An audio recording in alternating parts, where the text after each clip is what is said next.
Hey guys, tonight we slip into velvet slippers and tiptoe down gilded corridors. Candlelight flickers on polished marble, the scent of beeswax and powdered rosewater hangs in the air. You're deep inside Versailles, the grand, excessive, absolutely too much palace of Louis XIV, the so-called Sun King. But you're not here for him exactly. You're here for the man standing just behind the golden throne, scissors in one hand, a silver comb in the other. Because tonight, we meet the royal hairdresser. Not just any hairdresser.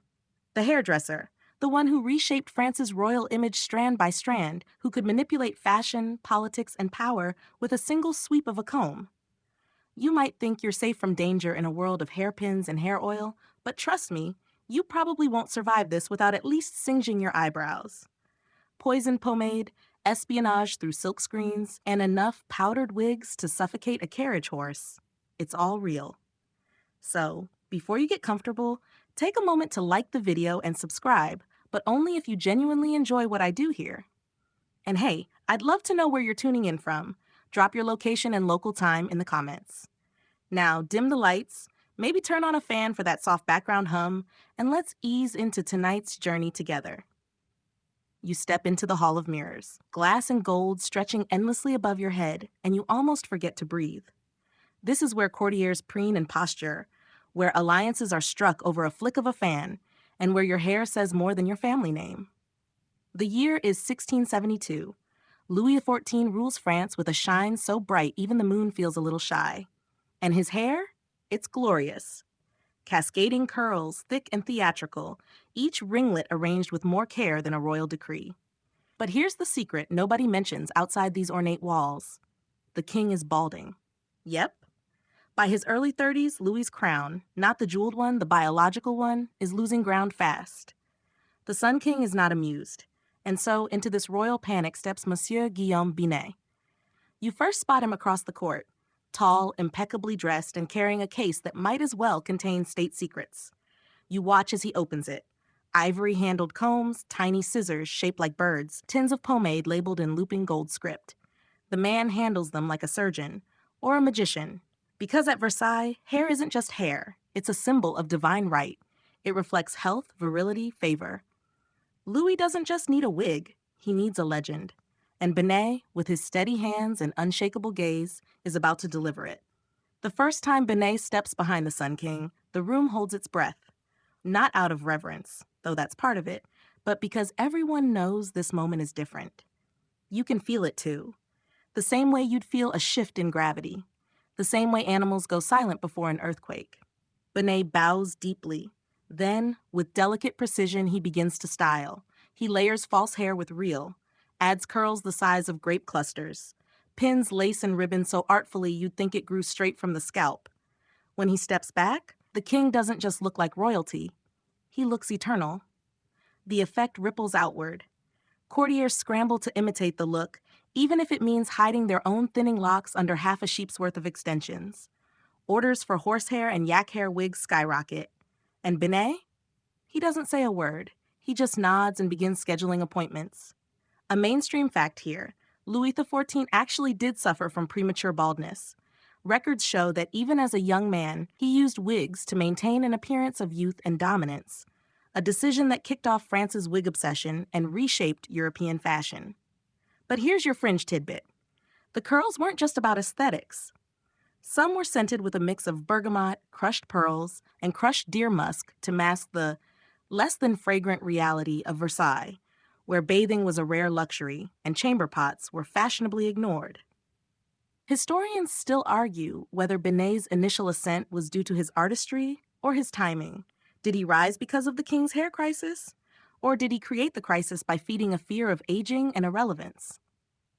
You edge closer to the morning toilet, a daily ritual where nobles gather not to help, but to watch Louis get dressed.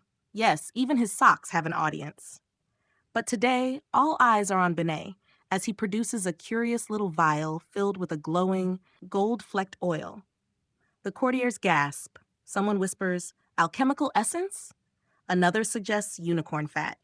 Binet says nothing. He massages the oil into Louis's scalp, and the king sighs, not out of pain but something deeper. Trust. Because in a world where everyone wants something, the hairdresser asks for nothing but time and attention. No one notices that Benet's chair is slowly getting closer to the throne. By the end of the week, nobles are requesting the royal cascade. Benet begins instructing apprentice stylists, though none quite replicate his touch. His calendar is booked for months. His name? Whispered with awe and fear. And you? You're suddenly wondering, if a man can rise this far with nothing but a comb and a flair for scent, how far can he fall? Awaiting, continue. You step through the quieter wings of Versailles, away from the fanfare and fountains, and into a modest salon where a teenage boy carefully trims the ends of a powdered wig twice his size. His hands move like he's been doing this forever, which, in a way, he has. Guillaume Binet wasn't born into nobility, but into scissors. His father was a modest barber in Lyon, his mother a laundress with a knack for infusions that made linen smell like violets long after washing. From the age of 6, Benet's toys weren't marbles or swords, but curling irons and scraps of ribbon. While other children roughhoused in the dirt, Benet practiced braiding grass into elaborate weaves. By 11, he could replicate the Duchess styles he saw in passing carriages. By 13, he was cutting noblemen's hair under his father's shop sign, Coiffeurs de Grasse. Local clients began to whisper, "This boy, he has the hands of a bishop and the eyes of an artist." And sure, you might be rolling your eyes. How much trouble can a child with curlers cause? But remember, in 17th century France, appearances could be your sword and your shield. Knowing how to construct beauty was more than a skill, it was a weapon. And Benet was already sharpening his. At 16, he took a huge risk. He left Lyon with nothing but his father's finest scissors and a hand-drawn booklet of hair designs. He set his sights on Paris, the city where fashion breathed, strutted, and occasionally toppled empires. Benet didn't storm the salons. He hovered around them, offering free styling to chambermaids, stable hands, anyone who might mention his name to their wealthy mistresses. It worked. Eventually, a baroness with a disastrous widow's peak allowed the boy to touch her hair. She left her chair a new woman, and Benet left with her recommendation in gold-inked script. Mainstream fact time. During this period, hairdressers were beginning to be seen as artists rather than mere barbers. In fact, some were so respected that they received formal training in anatomy and sculpture to better understand facial structure and proportion. A good haircut wasn't just pretty, it was mathematical. But here's your quirky corner. Benet was obsessed with birds. Not keeping them, mind you, but studying their plumage for color inspiration. One of his early inventions? A hair dye based on peacock feathers steeped in vinegar and goose fat. The resulting color? An almost mythic iridescent green that Parisian women whispered about but feared to wear in daylight. Historians still argue whether Benet's rise in Paris was orchestrated or organic. Some say he had quiet financial backing from a noble patron. Others insist he climbed purely on talent, charm, and a preternatural sense of style. What we know for sure, by the time Benet turned 20, he was already styling the daughters of dukes and the mistresses of marquesses. His tiny attic room above a perfumer's shop was a jungle of wigs, pomades, and lavender sachets. He often worked through the night by candlelight, oiling horsehair and arranging it in gravity-defying designs. You pause here, you can almost see him. Young and relentless, his fingers blackened with burnt wax, eyes rimmed red from lack of sleep. He doesn't look up when his hand brushes too close to a flame. His focus is absolute. The shape has to be perfect. One night, a mysterious letter arrives. No seal, no signature, just a note. The king needs someone who understands the stage, someone who understands illusion. Come to Versailles, tomorrow. No one knows who sent it. Some say the queen herself had seen Benet's work at a distant cousin's wedding. Others say one of Louis's spies spotted his talent at a masquerade and sent word.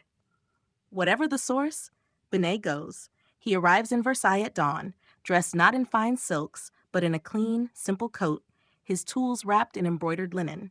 The guards almost don't let him in, until they see the case. The case carries weight here, even if the man does not. You follow him through the palace gates. His steps slow, his eyes scan the gold-flecked ceilings, the tapestries that breathe like velvet lungs. He is not dazzled. He is calculating. In that moment, Benet is not just a hairdresser. He is a surgeon of perception, a sculptor of influence. Versailles is a theater, and he's just walked onto the biggest stage of all. He isn't introduced to the king right away, of course. That would be absurd. Instead, he starts at the fringes.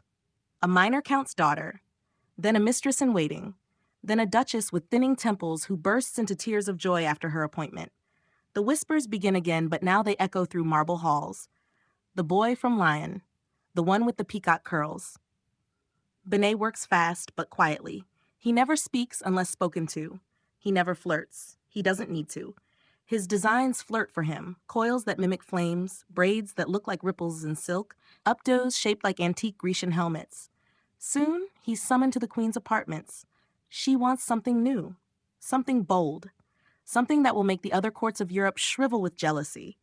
Benet delivers, a towering style with 3 layers of lace, pearl-threaded curls, and 2 tiny sculpted birds tucked within. The queen claps her hands like a delighted child. That same afternoon, she casually mentions his name to the king. And that, dear listener, is how a boy with a box of combs gets within a whisper of the most powerful man in Europe.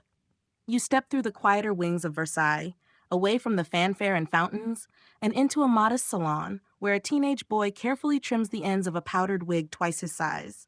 His hands move like he's been doing this forever, which, in a way, he has. Guillaume Binet wasn't born into nobility, but into scissors. His father was a modest barber in Lyon, his mother a laundress with a knack for infusions that made linen smell like violets long after washing. From the age of 6, Binet's toys weren't marbles or swords, but curling irons and scraps of ribbon. While other children roughhoused in the dirt, Binet practiced braiding grass into elaborate weaves. By 11, he could replicate the Duchess styles he saw in passing carriages. By 13, he was cutting noblemen's hair under his father's shop sign, Coiffeurs de Grace. Local clients began to whisper, "This boy, he has the hands of a bishop and the eyes of an artist." And sure, you might be rolling your eyes. How much trouble can a child with curlers cause? But remember, in 17th century France, appearances could be your sword and your shield. Knowing how to construct beauty was more than a skill. It was a weapon. And Binet was already sharpening his. At 16, he took a huge risk. He left Lyon with nothing but his father's finest scissors and a hand-drawn booklet of hair designs. He set his sights on Paris, the city where fashion breathed, strutted, and occasionally toppled empires. Binet didn't storm the salons. He hovered around them, offering freestyling to chambermaids, stable hands, anyone who might mention his name to their wealthy mistresses. It worked. Eventually, a baroness with a disastrous widow's peak allowed the boy to touch her hair. She left her chair a new woman, and Binet left with her recommendation in gold-inked script. Mainstream fact time. During this period, hairdressers were beginning to be seen as artists rather than mere barbers.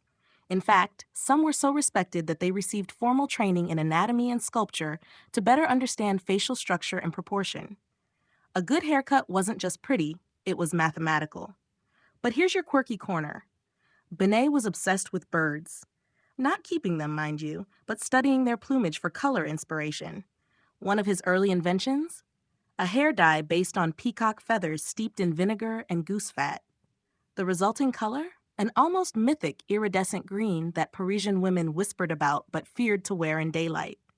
Historians still argue whether Binet's rise in Paris was orchestrated or organic. Some say he had quiet financial backing from a noble patron. Others insist he climbed purely on talent, charm, and a preternatural sense of style. What we know for sure, by the time Binet turned 20, he was already styling the daughters of dukes and the mistresses of marquesses. His tiny attic room above a perfumer's shop was a jungle of wigs, pomades, and lavender sachets. He often worked through the night by candlelight, oiling horsehair and arranging it in gravity-defying designs. You pause here. You can almost see him, young and relentless, his fingers blackened with burnt wax, eyes rimmed red from lack of sleep. He doesn't look up when his hand brushes too close to a flame. His focus is absolute. The shape has to be perfect. One night, a mysterious letter arrives. No seal, no signature. Just a note. The king needs someone who understands the stage, someone who understands illusion. Come to Versailles, tomorrow.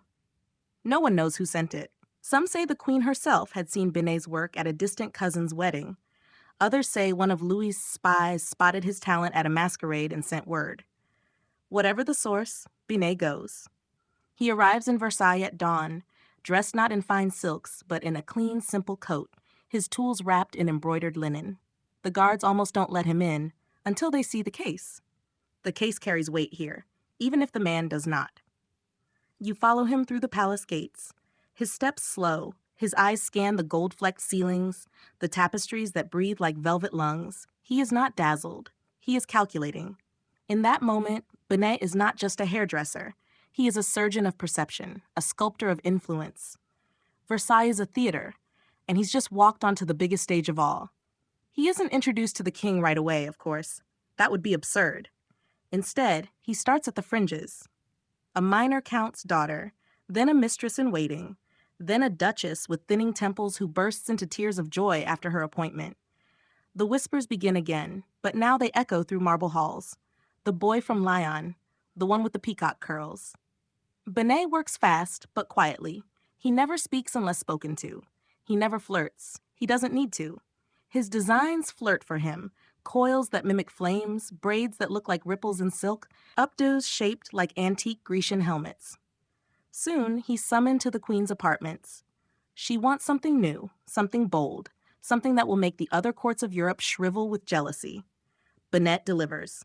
A towering style with 3 layers of lace, pearl-threaded curls, and 2 tiny sculpted birds tucked within. The queen claps her hands like a delighted child. That same afternoon, she casually mentions his name to the king. And that, dear listener, is how a boy with a box of combs gets within a whisper of the most powerful man in Europe. Awaiting continue. You're standing behind the gilded door of the king's private chamber. It's early, before sunrise, and the palace is still holding its breath. Servants move like ghosts. Even the birds haven't dared to chirp yet. And yet, there's someone already working. Guillaume Binet, royal hairdresser and aesthetic tactician, is preparing the king's morning appearance. Not for a ball, not for a portrait, just for the lever, the ceremonial rising of Louis XIV, the Sun King. Mainstream fact incoming. The lever du roi was not some casual roll-out-of-bed affair. It was an elaborate daily ritual where nobles gathered just to watch the king wake, stretch, and get dressed. Positions near the king's bed were fought over like military honors. Every gesture was a message, every item of clothing a political statement. And guess who managed the king's head? That's right, you. Well, not you. But if you're living in Binet's shoes now, you might feel the pressure crawling up your spine. One slip of the comb, one strand out of place, and a noble's fortune might unravel. The king's style today is understated. No towering wig or glittering embellishment, just a dark chestnut mane, curled at the ends and brushed to glowing health. Binet applies a bit of his personal blend, a waxy balm scented with ambergris and rosemary. It smells expensive, because it is. Louis looks into the mirror, nods. That's it. No praise, no smile. But Binet exhales softly. That nod means everything. Now about this king. Louis XIV wasn't just a monarch, he was a solar system. Everyone orbited him. He controlled fashion, art, etiquette, architecture, time itself. People set their schedules to his whims. If Louis decided that lilac was the color of dignity, France turned purple overnight. Binet knew that better than anyone. Fringe tidbit, Louis XIV suffered from chronic dental issues and halitosis so severe that some courtiers allegedly fainted during his audiences. But you wouldn't know it from his portraits or public appearances. Why? Because appearances were meticulously managed. His posture, his clothes, his hair, to project immortality. Binet's job wasn't just to style. It was to conceal, to distract, to craft a story more beautiful than the truth. Historians still argue whether Louis ever actually liked Binet, or whether the hairdresser was just another tool, like his architects or his military advisors. Some documents suggest the king never once addressed him by name. Others hint at long, private consultations where the two men spoke not of hair, but of control, balance, and symmetry. You're not sure which to believe. One day, after a successful royal hunt, Louis suffers a fall from his horse. He's bruised, shaken, and slightly concussed. And still, at dinner, he appears in full regalia, wig flawless, part immaculate, curls bouncing like they were born on angels. That was Binet's work. You see, he didn't just style wigs, he engineered them. designed secret compartments to add weight or subtract it, depending on the king's posture. He reinforced fragile styles with whalebone supports. One particularly opulent creation had a locking mechanism to keep it stable during windstorms. Windstorms! You imagine trying to patent that today. But it's not just the king who needs managing. Now that Benet is officially part of the inner circle, everyone wants a piece. Countesses send him truffle cakes. Foreign ambassadors offer bribes disguised as gifts of appreciation. At one point, the Pope's messenger arrives with a request: a single curl sample for study. You laugh. But Benet doesn't. Because now, every strand is currency. Every appointment, a diplomatic statement. He has to balance alliances like a courtier and listen like a confessor. His clients tell him everything while he styles who's sleeping with whom, who's planning a duel, who's bribing the finance minister. He stores these secrets like pearls in a jewelry box. Never sells them, never repeats them. But he knows, and knowledge in this court is its own crown. One evening, you watch him prepare a wig for the Dauphin, Louis's heir. The child is young, fussy, prone to yanking on curls and throwing powder at passing pets. But Benet kneels before him, smiling gently, and slowly transforms him into a miniature king. It's touching. Until you remember, this isn't playtime, it's training, because even the children at Versailles are weapons in waiting. Then comes the moment that changes everything. The king falls ill. It starts small, fatigue, occasional dizziness, but within days, he's confined to bed. The doctors crowd his chamber, bleed him. Leeches, tonics, the usual 17th century carnival of questionable medicine. But his condition doesn't improve. That's when something strange happens. Louis refuses to let anyone else touch his head, except Benet. You sit by the fire that night wondering what it means. Is it trust, habit, vanity? Or maybe it's something deeper. Maybe the king understands that Benet isn't just a man who styles hair. He's someone who preserves the illusion of power when power itself is flickering like a dying candle. The next morning, Benet is summoned privately, not to style the king, but to advise the inner circle. That's when you realize he's crossed a line, from servant to strategist, from artisan to influencer, from wigmaker to whisperer. And as the moon rises over Versailles, Benet stands alone in the king's dressing room. He's polishing the silver combs, preparing for whatever comes next. Because when power falters, people don't look to generals or priests. They look to the man who knows how to hide the cracks. Awaiting continue. You don't sleep much at Versailles. Not when secrets pass through the corridors like perfume, and footsteps echo deeper meanings. And tonight, you're trailing Benet as he moves quietly from the king's chambers to his private salon. Not the one for styling, no. This one is different. Quieter, more secure, hidden behind a tapestry of Apollo. Inside, shelves groan under the weight of jars, powders, and wigs. There's a wall of drawers labeled in looping script. Camphor, dried marigold, muskroot, crushed sapphire. And behind a mirrored panel, his real treasure, notebooks. Benet's notebooks are legendary. No one else has seen them. But tonight, he opens one. You watch as he flips past sketches of hairstyles. Yes, sketches, complete with measurements, angles, and notes in both French and Latin. This isn't vanity. This is engineering, architecture, geometry spun with horsehair and oil. Fringe tidbit, Benet was known to use false scalps made from wool felt, silk netting, and even finely woven paper from China, which had a flexibility the French couldn't replicate. Some wigs required nearly a dozen artisans to complete: dyers, curlers, frizzers, pad builders, lacquerers. He runs a finger down a page labeled Codex 8, the solar twist. And beneath it, chemical formulas. You blink. This is no ordinary styling guide. It's an alchemical notebook disguised as fashion. Mainstream historical fact. By the late 1600s, France had become the epicenter of early modern science, with a court that prized spectacle and discovery. Louis XIV even funded observatories, anatomical theaters, and alchemical experiments. Alchemy wasn't just tolerated, it was fashionable. So, when Benet adds a pinch of powdered mother-of-pearl to a paste he's mixing, not to enhance color, but to elevate aura resonance, you realize something. He's not just making wigs, he's chasing transformation. Now, historians still argue whether Benet truly believed in alchemy, or whether it was just another tool in his aesthetic arsenal. Some suggest he was mentored by Athanasius Kircher during a secret visit to Rome, Others claim he plagiarized an Egyptian barber's scroll he found in a trader's satchel. But nothing definitive survives, just whispers and the faint smell of cedar oil and ambition. Tonight, Bennett is preparing something new, something he hasn't dared try before. You lean closer as he adds drop after drop of an amber-tinted liquid to the paste, his hands steady. He murmurs something under his breath, not a prayer, a measurement. Then he lifts the concoction to the candlelight. It shimmers, a deep opalescent gold.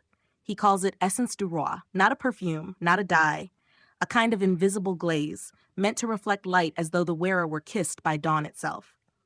It will go on the king's ceremonial wig, reserved only for court portraits and foreign emissary receptions. He tests a sample on a lock of curled white hair. The effect is subtle but real. The strand appears to glow from within, like it's holding a secret. You think, this might be his masterpiece. But perfection always has a price. The next day, a courier from the Dauphin arrives in a panic. The boy has contracted a rash, possibly from a poorly rinsed wig. Bennett's name is whispered, not blamed yet, but suggested. This is where it gets dangerous. In Versailles, being exceptional isn't enough. You must also be untouchable. So Bennet does what only a master can. He doesn't deny. He redirects. He invites the Dauphin's valet to watch him re-clean every brush. He has the boy's entire styling stand burned and replaced. He gifts the child a new powder made from marshmallow root and violet. The rash clears within days. And Bennet? Bennet becomes indispensable once again. You begin to see his life in patterns, a cycle of creation and survival. He unveils new styles to silence suspicion. He outperforms his critics. He builds not just hairstyles, but myths. At one royal banquet, he debuts the Rayon du Soleil, a wig formed into concentric outward spiking curls. Each point holds a tiny drop of amber sap, which glistens in candlelight. It makes the king appear haloed, like an actual sun. People weep. A week later, a Portuguese diplomat writes back to Lisbon, describing the king as shining with divine authority, his very head a beacon of heaven. You wonder if he even saw the king, or just the hair. That's the trick, isn't it? Make the illusion strong enough and it becomes truth. And yet Bennet grows quieter. He begins to withdraw, not from his duties, but from the court itself. He refuses parties, declines flattery. He prefers to spend evenings walking the maze gardens alone. You follow him one night. He moves through the hedges like someone searching for an answer, or maybe a way out. He stops by a marble fountain shaped like Mercury, messenger of the gods. He reaches into his pocket and pulls out something wrapped in blue velvet, a comb, golden, slightly warped, decorated with sunbursts. You recognize it. It was a gift from the king after the War of Devolution. Only a few ever saw it. Bennet drops it into the fountain. You gasp, but he only sighs. You understand, this isn't about styling anymore. It never was. This is a man grappling with what it means to be needed, not known. Even at the height of his influence, Bennet remains invisible. He makes others magnificent, while his own story is unwritten, unrecorded, undiscussed. Well, until now. The next morning, he returns to work as if nothing happened. He powders a wig, curves a curl, but his eyes are elsewhere, looking past the palace, toward something no one can quite name. Awaiting? You wake to the rustle of heavy silk, the distant trill of a flute, and the click-click of a pair of red-heeled shoes pacing the marble floor. It's not the king this time, it's Madame de Montespan, and she's furious. Or maybe just fashionably impatient. She throws herself onto Benet's styling chair, fanning her neck dramatically, sighing with the elegance of a woman who knows her breath alone could incite scandal. Her wig, last season's cascading ringlets, is drooping, and she's blaming it on humidity. You must fix this, she says, or I'll look like a damp broom in front of the entire Austrian delegation. No pressure. Mainstream historical fact, Madame de Montespan was the king's chief mistress for over a decade and wielded immense influence at court. Known as the true Queen of Versailles, she had her own apartments, her own attendants, and naturally her own style demands. Today, she wants something new, something no one's ever worn before. Something, she purrs, that will make the queen weep. Benit smiles politely, even as his mind races. Innovation means risk. And in this world, even a strand out of place can cost you everything.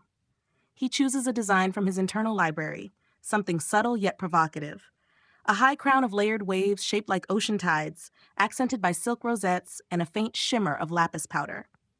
As he works, you watch how quickly he moves between roles: stylist, confidant, illusionist, listener.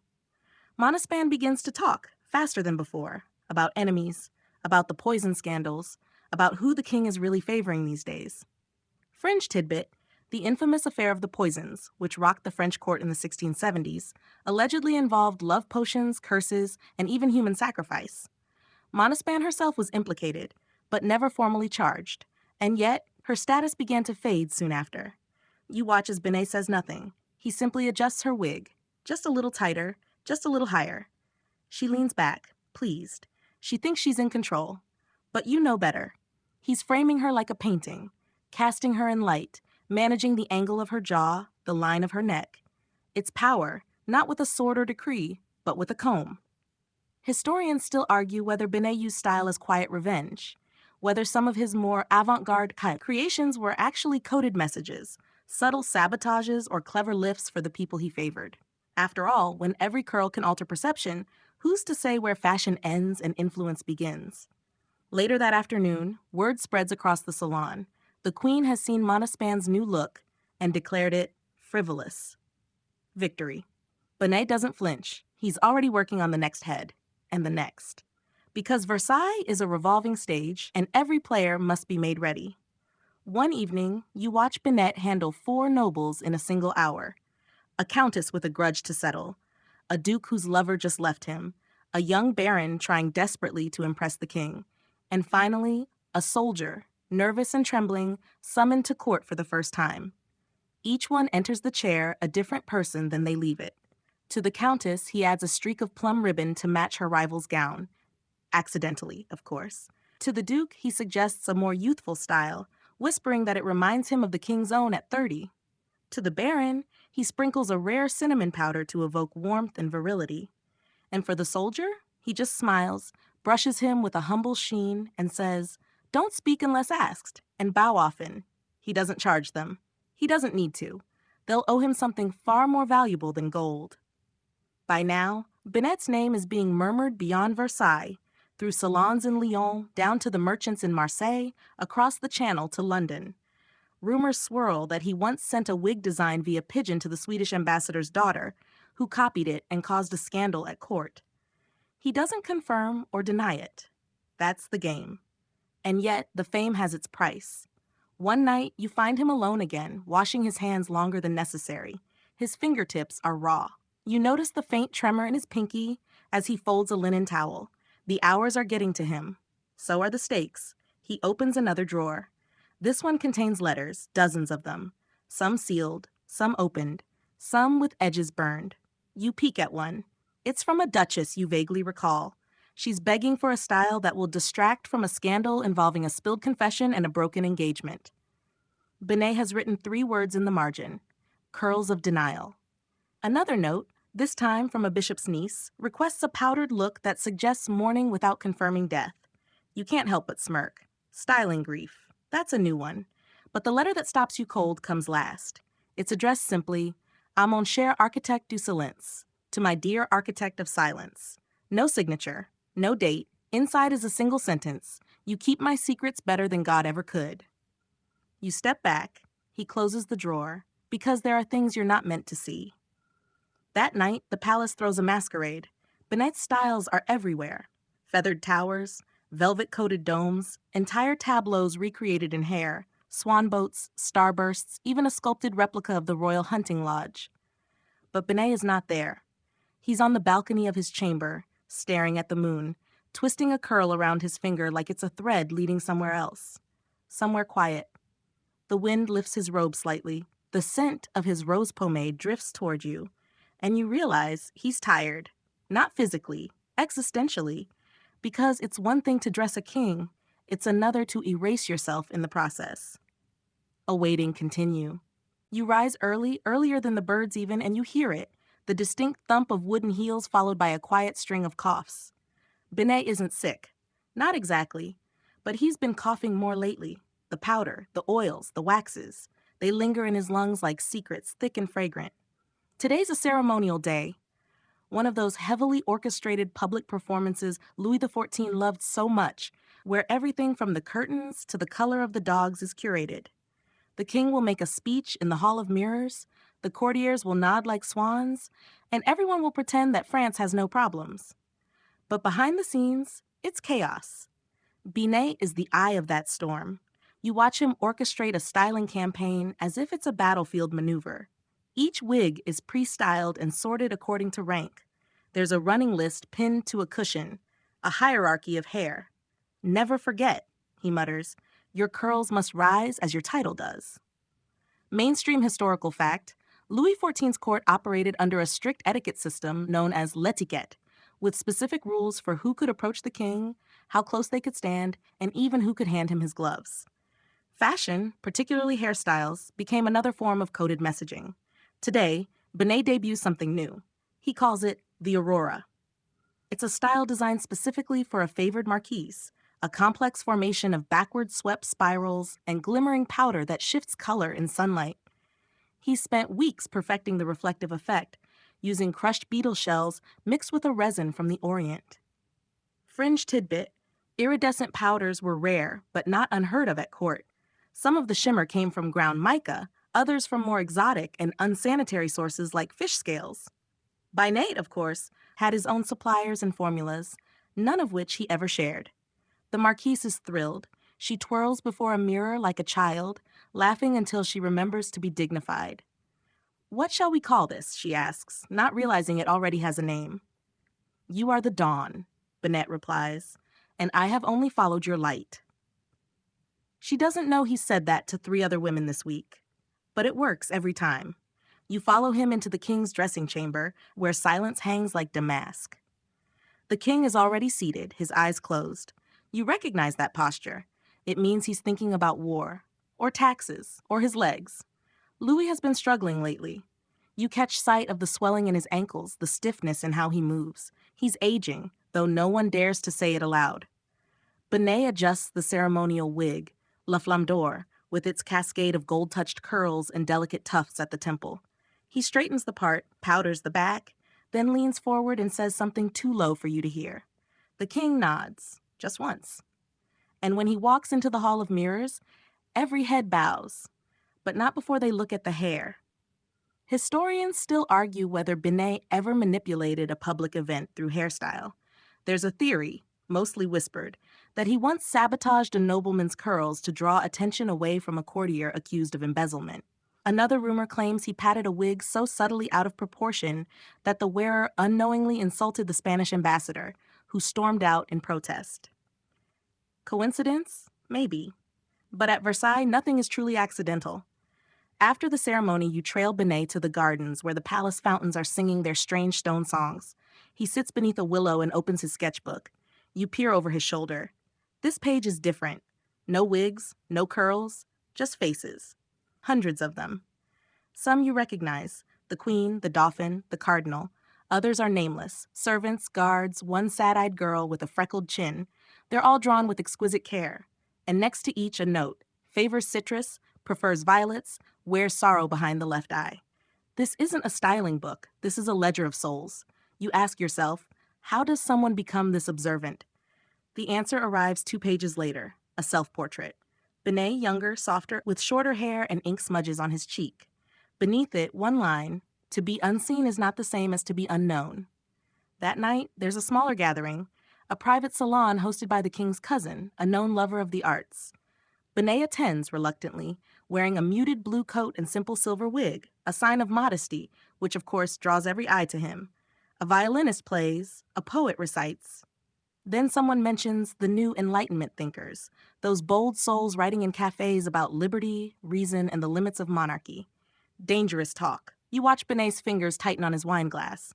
Someone jokes, perhaps one day, even a hairdresser will lead a revolution. Laughter.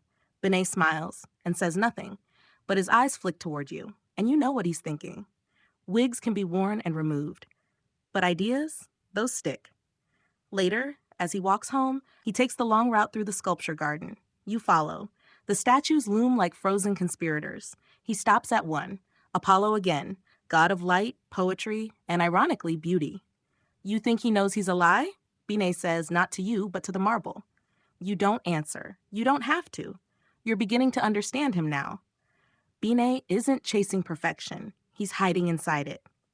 Word caning continue. By now, you can move through the halls of Versailles with your eyes closed. The soft clink of porcelain from the salons, the hush-hush hiss of silk skirts dragging over parquet floors, and behind it all, that ever-present scent, wax, rosewater, musk, and something underneath, something faintly metallic. It's ambition, or fear.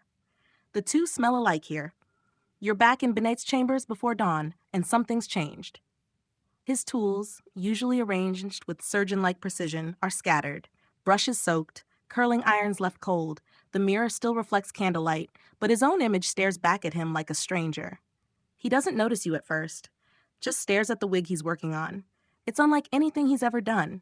No curls, no powdered theatrics, just a smooth crown of jet black hair shaped like a raven's wing. Angular, severe, modern. It doesn't whisper courtly charm, it screams defiance. Mainstream historical fact. By the 1680s, Enlightenment philosophies were starting to challenge the foundations of monarchy. Writers like Voltaire and Locke, though not yet fully embraced, were circulating in underground salons. Fashion, believe it or not, began to reflect this intellectual shift, with some nobles daring to dress simpler as a subtle protest against excessive decadence. Fringe tidbit, there were whispers of a secret group of rational dressers at court who wore darker wigs and less ornate clothing to indicate alignment with Enlightenment ideals. It's uncertain whether they were coordinated or just equally fed up, but Binet knew all of them by name and style. The wig he's making now, it's for one of them. He wraps the base in a soft leather ribbon. Black, discreet, foreign. You blink. It's the first time you've ever seen him use leather. He turns to you. I want them to listen to his words, he says, not his curls. You raise an eyebrow. He doesn't explain. Instead, he tells you you'll be delivering it. You head out across the palace toward the lesser wing, where guests of uncertain favor are kept. The man waiting behind the door is younger than expected, nervous, hands callous like he's touched something real for once. Maybe a forge, maybe a printing press. When he sees the wig, he doesn't smile. He nods once, like accepting armor. I'm speaking at midnight, he says. Not officially, of course. He doesn't need to say more. You already know. Historians still argue whether underground debates ever took place inside Versailles itself. Some believe secret meetings happened in the unused opera box. Others claim candlelit salons operated from within noble apartments under the guise of poetry readings. One particularly persistent theory suggests Binet styled several of these speakers to make them look anonymous on purpose. You're beginning to believe that one.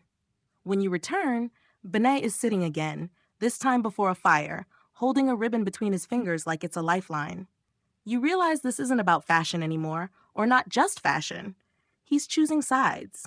And that is dangerous, especially now, because something else is shifting inside the court. It's subtle at first, like the tide receding. You overhear hushed conversations about alliances abroad. The king's health is worse than anyone admits. The queen has grown cold. Even Madame de Maintenon, Louis's new secret wife, is starting to whisper influence. Maintenon doesn't like extravagance or spectacle, and she certainly doesn't like Binet. You hear the first rumors that night. She thinks wigs are vanity, that the king should turn toward God and away from glitter. You glance at Binet, but he already knows. Of course he does. He's lived long enough at court to sense the turning of winds, and this wind is no gentle breeze. It's a storm dressed as salvation. That evening, he's summoned by Maintenon herself. Her chamber smells like lavender and disapproval. She sits stiffly in a chair, so plain it might as well be Protestant. You've been given much, she says, not looking up. He nods. Too much, she continues. Perhaps it is time to scale back. He says nothing, just studies the curve of her hands. She's wearing no rings. Her wig, if you can call it that, is barely more than a bun wrapped in lace. I ask, she says, voice cool, that you consider the morality of your craft. That's not a request. That's a warning dressed in velvet. Later, he leans against a pillar in the courtyard, expression unreadable. I gave her the wig she wore to her secret wedding, he mutters. You blink. Fringe tidbit. It's widely speculated that Madame de Maintenon wore a demure, powderless wig for her private marriage to Louis XIV. a look reportedly styled by Benet himself. The irony? She later tried to have that style banned as unnecessary ornamentation. The palace becomes stranger in the days that follow. Wigs begin to shrink, curls are combed tighter, colors fade to ash and cream. Benet complies outwardly, but you see what others miss. He's not surrendering, he's redirecting.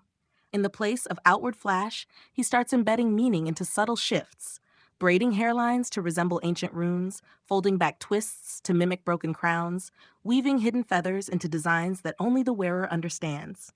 Messages hidden in plain sight. And every morning, he wakes, brushes his own hair, now streaked with white, and begins again. Because he knows something they don't. Hair grows back, even after you cut it all away. Awaiting continue, you wake to the scent of vinegar and ink, a strange combination, especially in Benet's chambers, where everything usually smells like violets and beeswax. But the vinegar is real, used for cleaning, for preserving, and the ink is fresher than it should be, soaking a page on his desk. The page isn't blank. It's a letter, not sealed, not addressed, just a scrawl in Benet's narrow hand. You glance over the first few lines. They'll never understand the quiet rebellion beneath their curls. Today, he's quieter. He eats nothing, drinks only watered wine. Even his laughter when it comes is brittle, like cracked porcelain. He takes you with him through the hall of clocks, where each ornate timepiece ticks in its own rhythm, like a room full of hearts beating out of sync. He pauses before one, a tall wooden column inlaid with gold leaf. This one, he murmurs, was gifted by the Ottoman envoy. It never keeps time properly, but it's the most honest one here. You make it to the king's chamber a few minutes late. No one scolds you because something is wrong. The king is not there. He's been taken to his private apartments, sick, they say. A cold, maybe gout, maybe worse. Mainstream historical fact. In the early 1700s, Louis XIV's health began to visibly decline. He suffered from a range of issues, rheumatism, diabetes symptoms, and eventually gangrene in one leg. Court life, however, was designed to mask royal fragility at all costs. And yet, the atmosphere is different. You feel it in the lowered voices, the way courtiers gather in tight circles, the sudden absence of laughter. You turn. Benet is already gone. You find him in the chapel, standing beneath a painted ceiling of clouds and angels, looking like he's expecting the roof to fall in. He doesn't kneel, he doesn't pray, he just listens. And then, almost as if answering your thoughts, he says, "It was easier when he was immortal." You know who he means. Louis, the Sun King, the man whose shadow stretches across France like a sundial. But now, even the sun flickers. You follow Benet into the queen's antechamber, where two noble women are arguing over mourning wig styles. One wants a subdued ringlet cascade in black lace. The other insists on powdered silver with a tulle veil. Neither seems to understand that mourning is not fashion. Not really. But Benet indulges them. He sketches, nods, suggests a feather here, a braid there. Then he stops, looks one of them straight in the eye. Grief should never be louder than the person you lost. The room goes quiet, just for a moment, and in that silence you feel the true weight of what's happening. A king may be dying, and everyone is choosing how they'll look when it happens. Fringe tidbit: mourning wigs were indeed a phenomenon in the 17th and 18th centuries. Some nobles kept entire wardrobes of dark-colored wigs just for funeral events, with specific designs based on their closeness to the deceased. The richer the mourning attire, the more it demonstrated loyalty, or at least performative sorrow. Historians still argue whether Benet designed the black lace mourning wig worn by the Dauphin at the funeral of Louis's brother. Some claim the lace was imported from Spain at great expense. Others say it was merely dyed French silk. What's agreed upon is that Benet's mourning palette quietly reshaped the etiquette of grief in court fashion. Later that night, Benet invites no one in. You knock. He ignores it. You wait. Eventually, he opens the door. His eyes are rimmed red, not from crying, from exhaustion, or maybe remembering something he's been trying to forget. He shows you the wig he's just completed. At first, you think it's a crown. But no, it's too soft, too organic. A thin circlet of woven gray strands, shaped like laurel leaves. No powder, no ornaments, no ribbon, just hair, human hair. You blink. He nods. Yes, he says simply, his. You stare. You've been collecting it? He shrugs. Only the strands that fell during dressing. Years of it. Decades. The wig is not meant to be worn. You know this immediately. It's meant to be buried. He places it inside a velvet-lined box and closes the lid. This will go with him, he says. It's not official, but it's right. You want to ask why. But the answer is already clear. A man who believed himself a god should leave behind a piece of himself, shaped not by armor, but by care. That night, there is thunder, not a storm, cannons from the outer walls. A signal. The king is dead. You can feel the breath rush from the palace itself. The hush that follows is unnatural, like the world holding still, waiting to see what happens next. You expect Benet to cry or rage or lock himself away, but he does something stranger. He shaves his own head, right there, in the mirror. You watch as the curls fall, one by one, until there is nothing but bare scalp and pale skin. He runs his palm over it, then smiles. You can't steal what you give away, he says. Then he hands you the razor. You hesitate, but only for a moment. Awaiting continue. The razor is heavier than expected. Its handle is bone, carved, smooth, slightly warm from Benet's hand. You turn it once, twice, and catch your own reflection in its gleam. You're not ready. You know that, but you lift it anyway. Your hand trembles only slightly as you bring it to your scalp. The first lock falls. It doesn't land with ceremony, just a soft whisper against the stone floor. Benet watches silently, not judging, just bearing witness. When it's done, you're lighter. Physically, yes, but also in some small, strange spiritual way, like shedding a costume you'd worn too long. No wig will cover this. And that's the point. The palace awakes the next day to a different sun. Not the golden warmth of Louis XIV's heyday, but a colder, paler light. It spills through the windows of Versailles like it's searching for something lost. You follow Benet as he makes his way to the Hall of Mirrors. Every polished surface reflects not celebration, but uncertainty. Louis XV, a child, has been named king, too young to rule alone. A regent will be appointed. There will be power struggles, quiet ones, loud ones, all hidden behind lace and prayer. Mainstream historical fact. Upon Louis XIV's death in 1715, his great-grandson Louis XV inherited the throne at just 5 years old. A regency was established under Philippe II, Duke of Orleans. The transition period was fraught with political maneuvering and shifts in power across the nobility. You pass a group of servants whispering about who will fall first. Maintenon has already withdrawn to Saint-Cyr. Some say she's mourning. Others say she was pushed out. The new court hasn't formed yet, but it will. And the question hangs heavy in the air. Will Benet still have a place? Fringe tidbit. There's a persistent rumor that Benet was offered a pension and a small estate after the death of Louis XIV, effectively being retired with honors. Others say he simply walked away, disappearing from court life entirely, by choice, not by force. Historians still argue whether his exit was politically motivated or purely personal. Some suggest he refused to style the child king's Regency Council, believing the court had become too transactional. Others believe he stayed for one final commission before vanishing into quiet countryside life. But before any of that happens, there is one last task: the funeral. It takes days to prepare. The king's body must be embalmed, clothed, and dressed, not just with fabric, but with dignity. That's where Benet comes in. You assist as he opens the velvet-lined box, the one with the circlet made from the king's own hair. He removes it gently, like lifting a relic. There are no words between you as he places it on the body.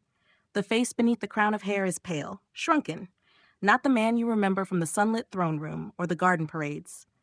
But still, undeniably, the king. Benet steps back, and for the first time in years, he bows. Not the exaggerated courtly dip with one foot out and a flourish of lace, just a simple nod, man to man. And then he turns, walks out of the chamber, and doesn't look back. You follow him into the dark corridors of Versailles, where candlelight flickers like memory. You reach the chamber that used to be his. It's nearly empty now. Only one wig remains on the stand, the very first one he ever made for the king. It's faded, fragile, but still beautiful. He picks it up, holds it to the light, then hands it to you. I kept this, he says, to remind myself what I built. Then with a shrug, but I don't need reminders anymore. You hesitate. What should I do with it? He smiles. Burn it. Bury it. Wear it to breakfast. I don't care. I'm not him anymore. You stare at the curls in your hand, the weight of them. They're heavier than you expect. That night, you both leave Versailles, Not with fanfare, not in secret, just quietly. A simple carriage, no wigs, no powder, no entourage. As it rolls through the palace gates, you glance back once. The towers rise behind you, gilded in the fading sun. But for the first time, you realize something. It wasn't the palace that was golden. It was the man who dared to style gods. Awaiting continue. Away from the marble halls and powdered whispers. The road is uneven here, dusty, cracked, and very much beneath your shoes. There's no music but the creak of the carriage and the occasional bird call. Binet doesn't speak for hours. He stares out the window like he's watching a play he's already seen 100 times. When you finally stop, it's not at a village or a noble estate. It's a vineyard. The hills around it are soft and sprawling, dotted with olive trees and lazy bees. The house is small, stone walls, shuttered windows, a door that sticks when you push it open. "This was my sister's," Benate says, brushing dust off the sill. "She hated wigs." You almost laugh, but his face says he means it. There's affection there, a different kind of memory, one that doesn't require lace or lacquer. He settles in easily, trades silk slippers for scuffed boots, trades silver combs for pruning shears. You help him tend the vines, clumsily at first. Your hands weren't made for soil, but they learn. You ask if he misses court. He doesn't answer. Instead, he tells you a story about the first time he curled Louis XIV's hair, how his hands trembled, how the king didn't flinch, but just stared into the mirror and said, "Make me unforgettable." Mainstream historical fact, Louis XIV meticulously curated his image, even in the smallest gestures. He chose when and how to be seen, using clothing, wigs, and posture to reinforce the image of divine monarchy. It was a kind of theater, one he directed daily. Binet leans back against a tree, eyes closed. He didn't say, "Make me powerful." He didn't say, "Make me beautiful." Just unforgettable. You wonder if he succeeded. Then a letter arrives, sealed with red wax, no return address. Binet opens it without ceremony. You read over his shoulder. It's from the new court.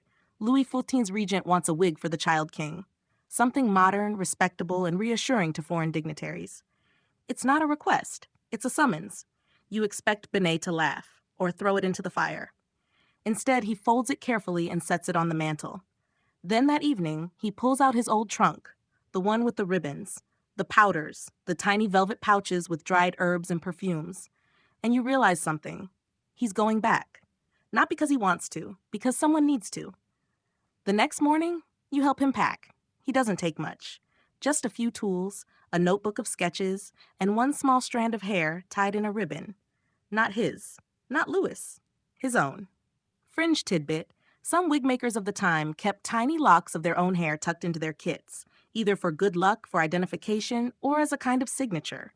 Benet's was wrapped in a bit of royal blue thread, a color only nobles were allowed to wear at court. A quiet act of rebellion, perhaps. You ask him if he'll stay long. He shrugs. Long enough to teach someone how not to ruin that poor child's head. You smile. Then you ask the real question. Are you going to obey? He laughs. I've never obeyed. I've just decorated disobedience. That night, as you sit on the terrace drinking wine that still tastes like dirt, you ask him what it was all for. The wigs, the power, the years at court. He thinks for a long time, then says, to remind people that appearances aren't lies. They're just stories told in color and silk. And someone has to choose the story. Historians still argue whether Binet returned to court after Louis XIV's death. There are records of a Master Etienne, who styled the boy king for a treaty signing in 1716, but no one knows if it was Binet under a pseudonym or simply a gifted student. One theory? He passed the torch quietly, training a new hand and walking away once more. But here's what doesn't change, the stories he left behind. You see them even now, in portraits, in faded ribbons tucked inside museum drawers, in the way people still talk about royal style as if it were its own kind of power. Because it is. And because he understood something that others forgot. Hair grows back. Kings fall. But legend? Legend wears curls. Awaiting continue? You arrive back in Versailles beneath a sky that looks like burnished gold. Fitting, somehow. The gates open without question. No guards challenge you. The name Binet still opens doors like a master key. But inside, the palace has changed. Gone are the clusters of peacocks draped in embroidered silks. The courtiers now dress more modestly, Still elegant, but with a caution that didn't exist in Louis XIV's glittering reign. There's less perfume in the air, more candle smoke. You don't hear laughter echoing off marble anymore, just whispers. The Sun King is gone, and everyone's pretending they were ready. Mainstream historical fact: the early Regency years under Louis XV were markedly different from Louis XIV's absolutist style. The court dialed down its theatrical excesses in favor of restraint, at least temporarily. Economically and politically, the state was strained, and the regent Philippe II attempted some reforms, including relaxing court etiquette. You follow Benet through the familiar halls. His boots scuff softly on the same floors he once glided across in slippers. Courtiers bow, but their bows are hesitant now, less about respect, more about curiosity. Is that really him? He nods once, then moves on. The regent doesn't meet him in a throne room, but in a study. Paperwork everywhere. Ink-stained fingers, the smell of tobacco and exhaustion. Master Binet, the regent says, standing, not out of deference but calculation. We need your eyes, your hands. The young king will be seen tomorrow by ambassadors. He must look ready. Ready, you think, to lead, to rule, or just to sit still and not spill jam on his lace collar?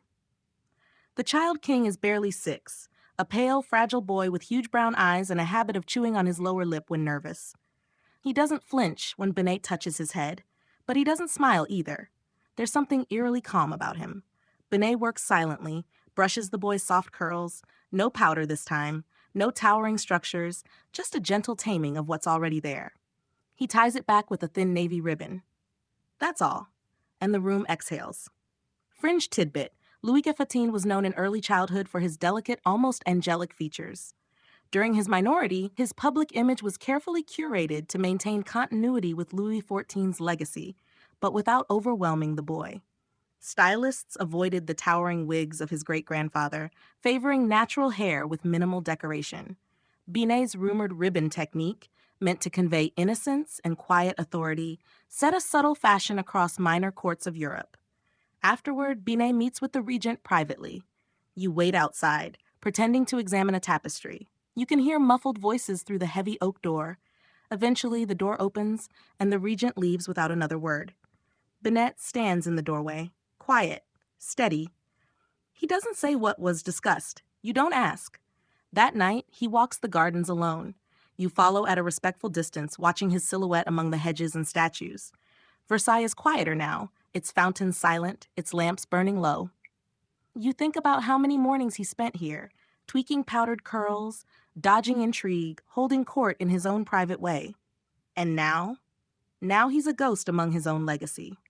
Historians still argue whether this brief return was Benet's swan song or the beginning of a new phase. Some accounts describe a mysterious gray-haired master who appeared briefly in court documents, offered guidance to a group of young stylists, then disappeared again. Others claim Benet lived out his final years teaching in secret salons across Paris, never revealing his identity. He takes you back to the wig room, the one where it all began. It's different now, smaller, dustier. The stands are still there, but they hold simpler pieces, modest cuts, fewer feathers, more practicality. And yet one stand is empty. He sets a new form upon it, begins to work. You watch as his hands move, still graceful, still precise. Each curl he shapes feels ceremonial, like he's laying bricks in a monument that only he can see. You say nothing, but he knows you're watching. This one's not for a king, he murmurs. Not really. You step closer. It's not ornate, not gaudy. It's just balanced, soft, worn, and for the first time you understand something. This wig isn't for display. It's a farewell. He turns to you and presses something into your hand. It's a pair of silver scissors, delicately etched. You've got good hands, he says. Steady, patient. Then he adds, without looking at you, you'll be better than me. You almost protest. You're not ready. You don't know half the things he knows. Your braiding still looks like tangled rope on a bad day, but he waves you off. No one ever is. We learn by cutting. And then he walks out, slow and calm, like someone finishing a sentence they started years ago. You never see him again. But the scissors, they stay. So does the craft. And in time, people come to you, not because they want curls, but because they want to matter, just for a moment. We're waiting. Strange, the things people will tell you when you're holding a comb. The new courtiers trickle in, young, wide-eyed, eager to matter. They sit in your chair, hands folded politely, and spill secrets before you even untangle the first strand. Who they love, who they envy, what they would do if they were king, if only for a day. You don't speak much, you just listen, the way Bennett used to. You let the scissors whisper for you. Word gets out quickly. There's someone in the palace who remembers the old ways. Someone who can make you look like you belong, even when you don't.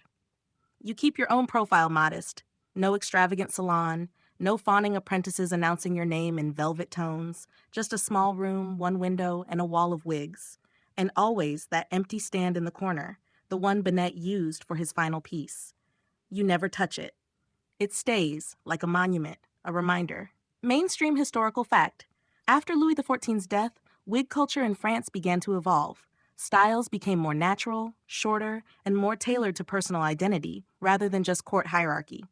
But the legacy of the Sun King's court lingered in etiquette, in language, and most certainly in fashion.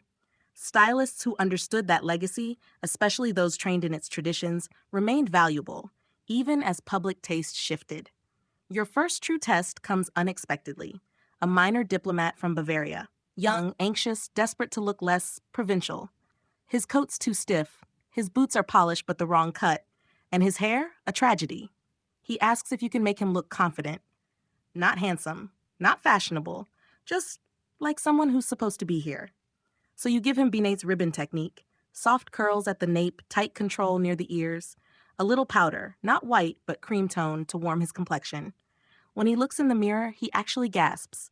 He looks like a man who wins arguments. You send him on his way. 2 days later, he secures trade privileges his predecessor had begged for. He doesn't thank you. Not in words. But he sends you a box of dried oranges from his homeland, and that feels better than a medal. Fringe tidbit. Some stylists were paid not in coin, but in rare goods. Fine lace, exotic spices, or, in one case, an entire donkey, which reportedly lived on Versailles grounds for over a decade and was fed only bruised apples and compliments.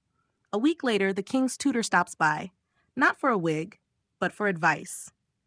The boy, he says, is anxious, lonely. He misses the woman who used to braid his hair, his governess, long gone. You think for a moment, then pack your bag and walk, uninvited, to the boy king's chambers. He's sitting on the floor, surrounded by books and toys he's too proud to play with. He looks up as you enter, doesn't say a word. You sit behind him, comb in hand, no powder, no pretense, and gently you braid his hair. He doesn't speak, but he doesn't stop you. Historians still argue whether Louis XIV's early interest in self-presentation, his obsession with mirror placement, his insistence on grooming rituals, came from trauma, mentorship, or a deliberate effort by his advisors to connect him to his great-grandfather's legacy. Some suggest it was a stylist, not a statesman, who had the greatest influence on how the young king learned to perform power. You visit him once a week after that. No guards interfere, no officials complain. You never ask for payment, you never even announce your arrival, and each time, he's waiting. Over time, you realize something unexpected.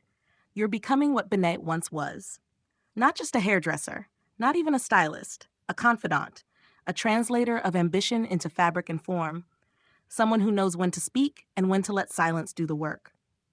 You begin keeping notes, not just of styles, but of stories, little quotes, sketches, the way people sit when they're scared, the colors they choose when they're lying.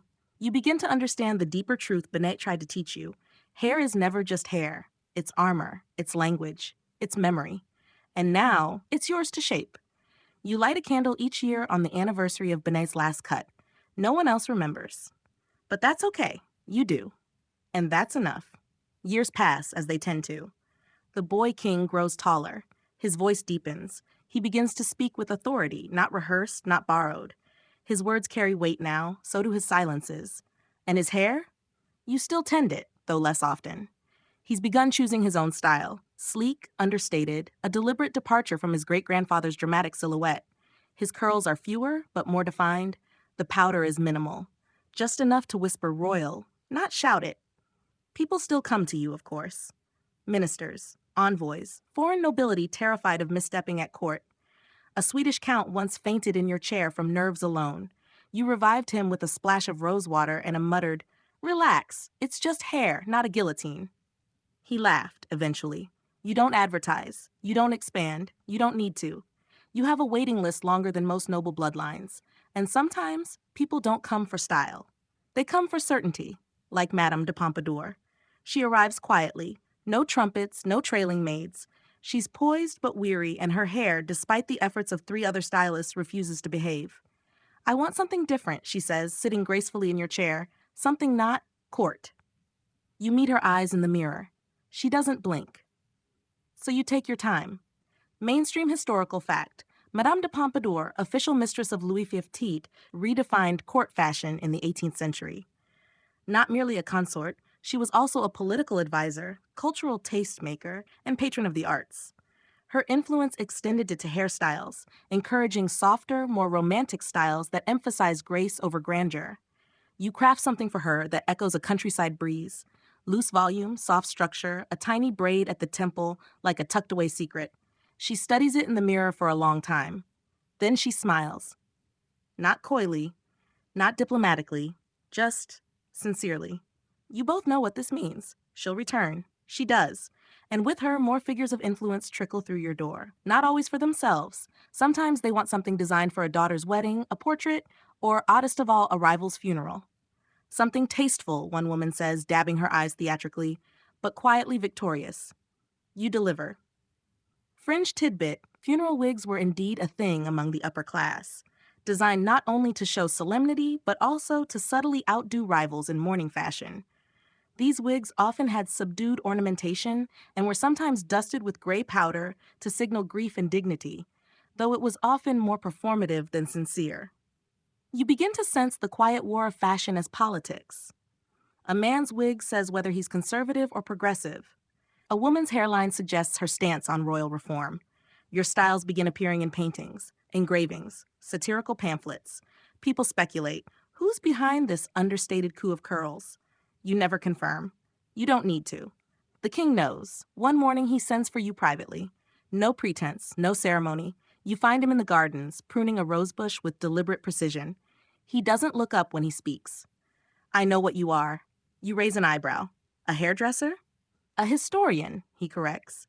You've written every version of us in hair, quietly, permanently. Then he finally turns to look at you. I'm trying to be a better king, he says.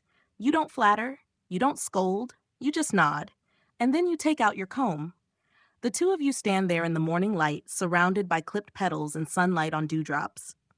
Historians still argue whether Louis XV's most stable years were shaped by his formal ministers or his informal advisors, tutors, confidants, even stylists.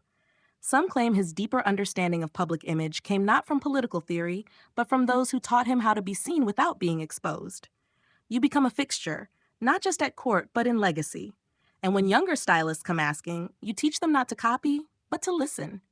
To hands, to posture, to the story beneath the scalp. You keep Benet's scissors in a drawer, still sharp, still yours. Sometimes, when the palace is quiet and the tapestries aren't rustling with secrets, you take them out just to feel their weight. You remember what he told you, that no one is ever ready, but we learn by cutting. And in time, you've become unforgettable too. Wait and continue. One day, you wake before dawn, light your usual candle, and realize there are fewer appointments this week. Not because you're forgotten, but because the palace is changing again. There's a sense of tremor, like the earth beneath Versailles is stretching its legs after a long nap. The air tastes sharper. Letters arrive with urgent wax seals. Carriages move faster across the gravel. France is rumbling with questions no hairpiece can answer. But still, they come. They always come. A duchess whose son has joined a radical literary salon. A marquise afraid he's no longer relevant in a world of factories and steam. Even Madame de Pompadour, older now, her beauty matured into gravitas, sits once more in your chair and whispers, "Will any of this matter in the end?" You lift a silvered strand of her hair. It already does. Mainstream historical fact. As Enlightenment ideals gained traction across Europe in the late 18th century, the court of Louis XV grappled with mounting criticism of royal extravagance. Yet, even amid growing unrest, personal appearance remained crucial.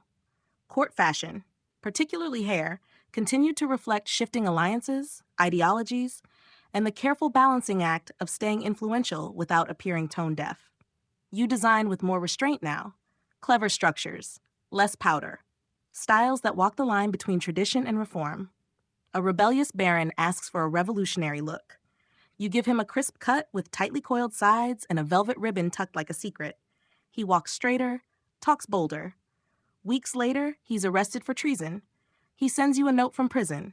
No regrets. Fringe tidbit. Political prisoners in pre-revolutionary France were known to maintain their personal grooming with obsessive discipline, a final act of control when their freedom was stripped. Some even requested hairstylists before public trials, determined to face history with dignity. The king sees you less now, but when he does, he smiles with the warmth of shared history. You still braid his hair yourself for official portraits. The stylists under you thrive. You teach them to look not just at fashion plates, but at posture, at eyes, at the way someone hesitates before describing what they want. You teach them that every head holds a story. You tell them about Benet. Not all the stories, of course, just the ones that matter. Then one winter evening, you sit alone in your little room, scissors folded neatly on the desk. A fire flickers low in the hearth. You hear muffled music from some distant salon, string notes softened by heavy curtains in history. And you feel full. Not famous, not celebrated, but full. You've sculpted kings, mistresses, diplomats, enemies. You've witnessed betrayals, coronations, whispered affairs. You've been forgotten by none who sat in your chair. Historians still argue whether the rise and fall of Versailles hinged more on ministers or on optics, on speeches or on silhouettes. But somewhere your name appears, quietly, maybe not in gold ink, maybe not in marble, but there. You stand, stretch slowly, and glance one last time at Benet's old stand, still empty, still sacred. You don't light another candle. You let the room dim. You let the story fade like powder in the wind. Winterwards. The palace fades now, slipping gently from your thoughts like silk drawn through your fingers. The candles dim, their glow softening the walls until nothing feels sharp anymore. No scissors, no secrets. Just the hum of your own breath, rising and falling like the rustle of leaves outside a palace window. You're safe. No powdered wigs to build. No tapestries to decode. No kings needing comfort disguised as curls. Just you and the memory of hands that shaped history in loops and ribbons. You hear the hush of distant footsteps, the echo of those who came before you and those who will come after. Stylists, artists, listeners, watchers. People who see the world through the gentle curve of a comb. Outside, the wind brushes the trees in long, patient sighs. Inside, you settle deeper into stillness. The weight of courtly games, of elegance and espionage, lifts gently from your shoulders. You are no longer holding anyone's image together. You are allowed to unravel, like the final curl at the end of a long evening. You've done well. You were never just a hairdresser. You were memory's hand. And now it's time to rest. Close your eyes. Let the shadows hold you. Let history breathe without you for a while. You'll return when you're ready. But for now, sleep. Word count 1080 plus 300 wind down. End of script. Sweet dreams.